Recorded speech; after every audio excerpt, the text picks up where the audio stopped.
trying to copy Paloma elsesser's style and do this instead. Here's my train of thought on Paloma elsesser's impeccable style. So I've just been like wearing what resides on the floor. Okay. That's where I'm at. Did you find that on the floor? Yes. First of all, you have to get great at pairing colours. One of the top things that will draw me into somebody's style is their use of colour.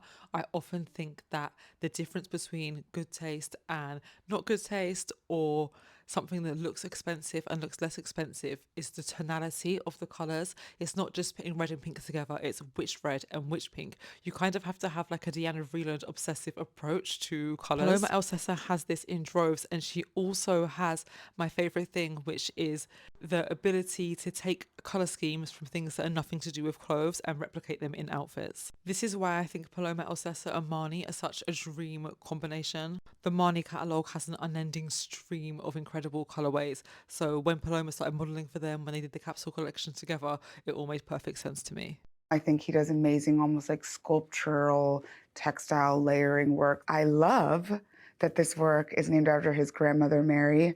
I too am a big fan of my grandmother, and I think it brought a familial and warmth to this room. This movie, Orfeo Negro, this film has the best colours in the outfits and the set. There is no way to not be inspired. I should mention that this film did receive backlash for being quite stereotypical and kind of like a tourist's view on the carnival and the culture. But if we're looking at it based on visuals alone, the colours in this film have stayed with me for years. So take with that what you will.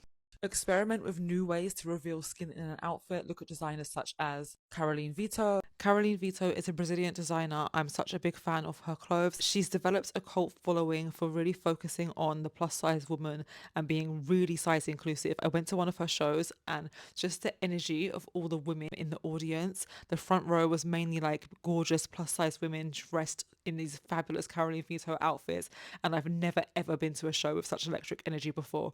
I actually interviewed Caroline at her last show for Bricks magazine, so I'm going to let her explain a little bit more about her brand. Well, congratulations and thank you for that collection. It was a hot girl parade. Yes. How do you find continuous inspiration drawing from the female form? I think for me it's about understanding where this person is like walking and living, and it's just understanding their life. And this collection was inspired by this morning in Rio on the 2nd of February. So it's like the end of summer and it's kind of tempestuous and stormy, but you're looking at something that is like really sticky and hot still. I try to kind of think about the whole situation in regards to what they would be doing there and the whole story around that one specific day. So for me, it's always about understanding different scenarios and different stories. I also always kind of pull inspiration from music. So for me, it's kind of imagining a scenario and a music, and the collection kind of starts from that, basically. Describe the Caroline Vito woman in 3 words. Well, she's sexy, she wears metal, and she likes good music. Sexy, metal, good music. Mission accomplished. Yes. And another designer I would recommend for this is Ellie Misner, who I interviewed for my series, The Fashion Lab. However, if I were going to put Paloma in a designer from the past, I think she would have been so great to walk for Rifat Ozbek. I think there are so many crossovers between their styles, even just the way she loves a hood. Have you noticed that Paloma elsesser loves to wear hoods? Rifat Ozbek works really well with structure and shape, but there was always a quirk, there was always a twist, and I just think it would have been so fab to see Paloma walk that runway. Another thing to learn from Paloma's style is that she always twists classics. You'll always see her in a Chanel flat, but never black, never beige. She always picks a bright and interesting colour.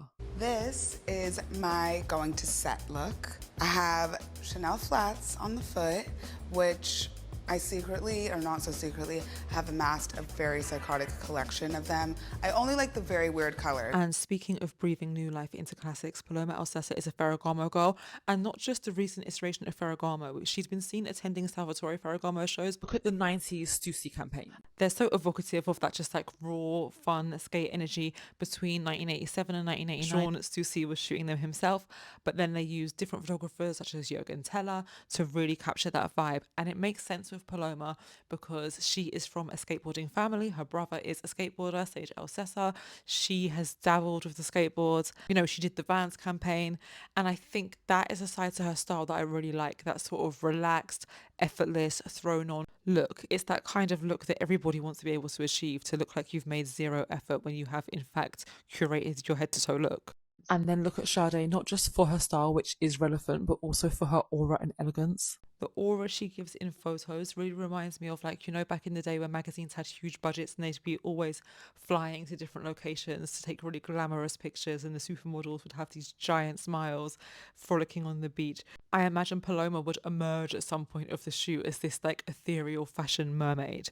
Am I making sense to you? Also gonna have to learn what makes really great denim. I've also been wearing Carhartts and Dickies and workwear pants for the majority of my life. I felt like I could never really find pants that fit me and were very like representative of my style. So I would just buy men's pants, nip the waist, keep it moving. Still do.